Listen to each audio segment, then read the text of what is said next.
Arsenal are proving they have levelled up this season. Look, Bukayo Saka signs a new deal. And that's not even the biggest part. And I know people are annoyed because we didn't get the perfect result against Liverpool, but it's incorrect what I'm hearing when people say, but this was our only chance to make a statement. How many times have Arsenal made a statement this season? First game away at Old Trafford, perfect chance to make a statement, and we did. Away at Newcastle not long after, we always lose there and we made a statement.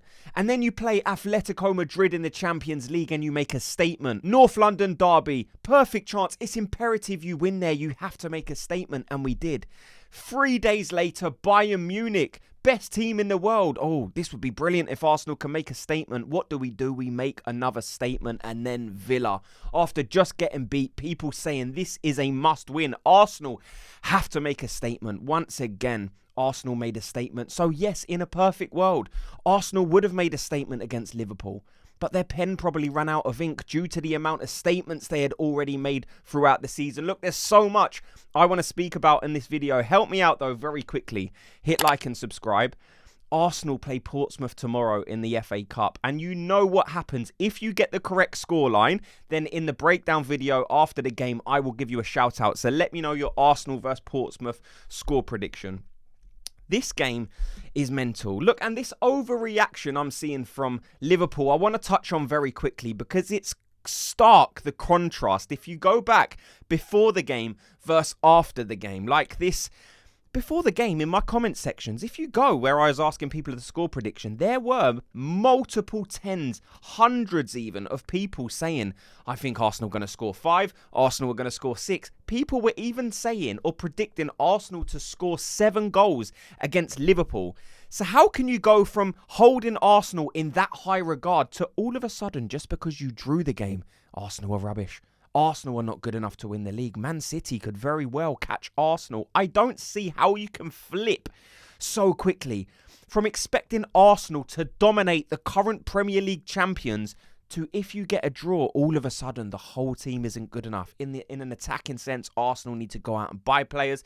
People need to get dropped. I just thought that was weird, yeah, because there's so much difference in opinion. The one fought just before the game to straight after the game due to one draw is mega. And I just think, yeah, try and be balanced. That's the way I try and be. If we can be balanced, I just think it helps the team. Look, we've got a big game to win tomorrow. It's FA Cup. You're going to want to win this competition. Arsenal don't want to throw any competitions this season, it would seem. But I don't want to see many players in that first team because we know the amount of injuries we've had this season is not a coincidence. Like, if you keep playing your best players, you will get injured. Now, unfortunately, we probably still will have to play some first-team players due to us not having every single player back yet. So if you go through your 11 that you play for this game, honestly, let me know in the comment section what you do. Because for me, I genuinely rotate so heavy. I want to see Kepa in goal. I want to see Ben White at right back. What do you do in defence? I probably go... To be fair, I'd probably play one of the youngsters at right back. This is what I do. I bring up one of the youngsters, play them at right back. I play Ben White and Norgard at centre back. I play Lewis Skelly at left back. Then in midfield, you've still got Mikel Merino, you've got Eze, and then you've got Ethan Nwaneri, a player who definitely needs to play more minutes this season. There's big talk of him going to Bournemouth on loan in January. Is that made more possible now by the fact that Man City have just bought Semenyo? Maybe. I hope we keep Ethan Nwaneri, because moments like this, when you can use him, when your team has the ability to not be as stretched, I think you have to take it. So even if you keep him around and he gets 2 or 3 more appearances, people will say that hinders his development.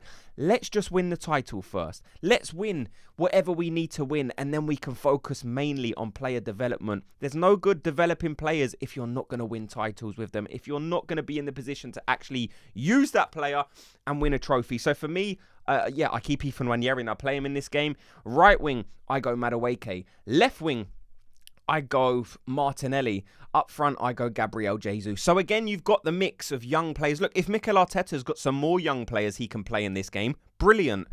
People wanted me to do a tactical breakdown on Portsmouth. I'm not going to do it in this video. They are a championship team. But what's even more than that is they're a relegation championship team. So yeah, look, every game's going to be difficult. Fine. It's going to be physical. But Arsenal, if our second team isn't good enough to beat Portsmouth away, a championship team battling relegation, after all of us all season have been saying our second team is so strong, our second team can probably finish top 4 in the Premier League. Well, this is your chance to play your second team, please. I don't want to see Saka. I don't want to see Rice. Don't want to see Odegaard. Saliba and Gabriel, give them both the day off. That's the one position I feel we might find one of our first team players being played, because we are still stretched defensively. You've got no Mascara, no Calafiori.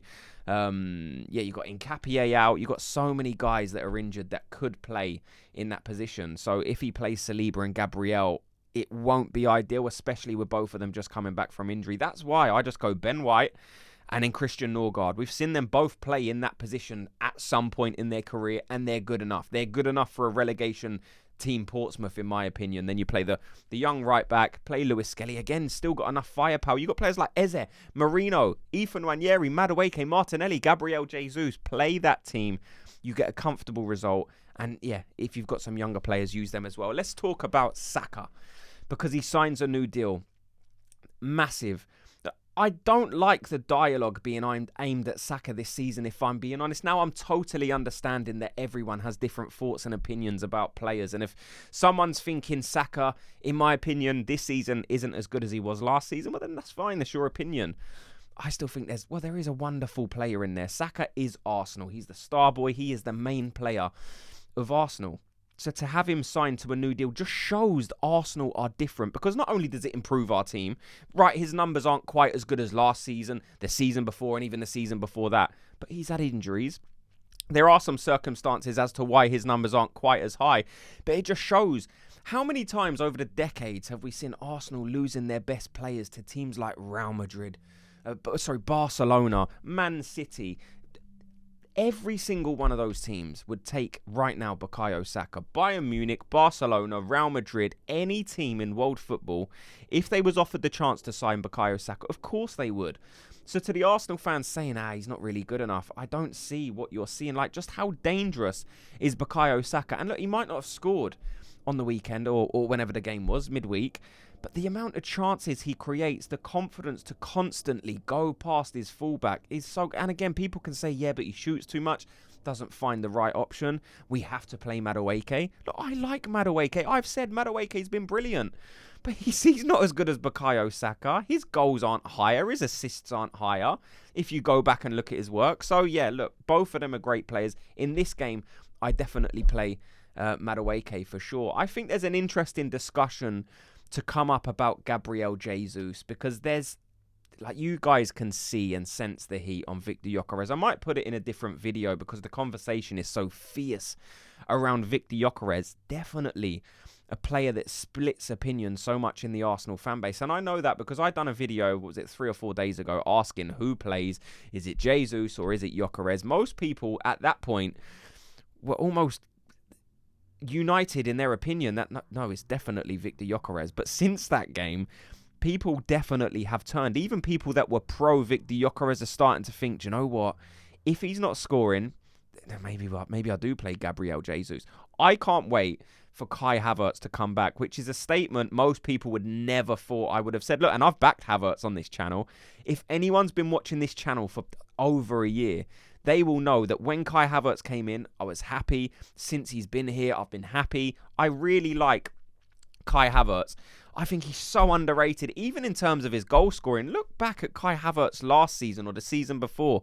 He would have scored over 20 goals if he didn't get injured. Kai Havertz is a wicked player, offers so much. He has that work rate of a Jesus, has technicality for a big lad, and he can finish. Yes, he's wasteful at times, but we're seeing now players like Gyökeres can be wasteful. Players like Jesus can definitely be wasteful. Saka, Trossard, Martinelli.